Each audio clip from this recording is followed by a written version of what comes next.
Assalamu alaikum, my dear students of class 9. How are you? Hope all of you are well by the blessing of Almighty Allah.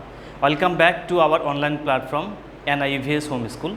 This is Muhammad Abul Kalam, Assistant Teacher of National Ideal English Version School.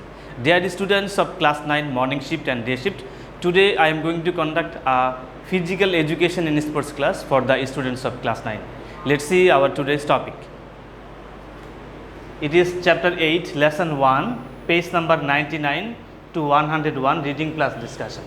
Dear students, look, this is our lecture number 11 and there is no homework on our half yearly 2021 syllabus.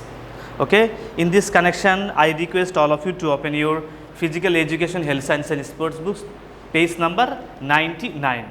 Okay, the different parts of the games named football, page number 99. So let's start. So look here, here the items is kicking. Look at the word, heading is kicking is done before and heading. While heading, the ball kept in mind that you have to hit the ball with forehead. Okay, look at the picture, heading. Okay, so here it is seen clearly whenever the ball will be hit with forehead. Okay, next techniques for heading: hit the ball with forehead, keep eye on the ball, hit the ball with forehead, bending upper limbs or bite background, backward. Both hands will be spread bite. While heading left or right, you have to hit the ball by forehead, turning the head left or right. Next page, dribbling. Title is dribbling. Okay, dribbling are two types: short dribbling to control the ball, another one is high dribble to cover more distances. Exercise: dribble the ball from one end to the other end of the field. First dribble with right leg, then dribble with left leg, and afterwards dribble with both legs.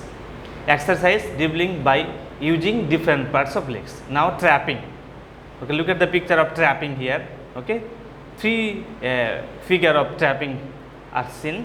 To control or stop the ball by other than hand is known as trapping. Trapping are many kinds such as stole. So look here, sole trap. Okay, then shin trap. Okay, then thigh trap, chest trap, and E number head trap. A number sole trap. To stop a rolling ball or a high ball by sole or foot is called sole trap. B number shin trap. To stop a high ball with shin after it drops on the ground.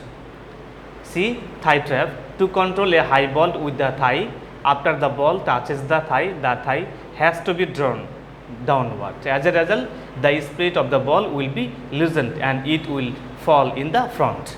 Next, chest trap. To control a high ball at shoulder level with the chest. Number head trap.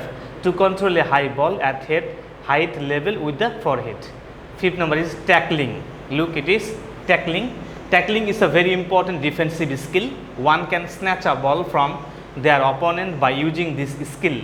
To take control of the ball from opponent is known as tackling.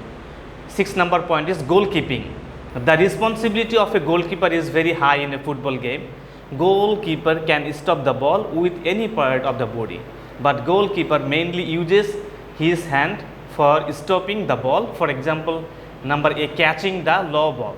When the ball is rolling on the ground or flying at a low height, the goalkeeper will go towards the ball from bending to the upper limbs forward and keeping one leg one step ahead. He will catch the ball. B number, catching low or waist. It is height ball. Firstly, the goalkeeper will go to the line of the ball. Will always keep an eye on it, catch the ball with the both hands and keep the ball near to his chest. C number, this is the last segment of this lesson, catch the high ball. While catching a high ball, you should jump up and catch the ball with two hands, keeping the palm behind the ball. Again, the balls which are out of range and cannot be caught should be punched out to avoid the goal post. So with this page number 101, we have finished our chapter 8 lesson 1 named is football. Inshallah, our another game will be started. The reading session will be held on our next class. So see you again inshallah. Assalamu alaikum.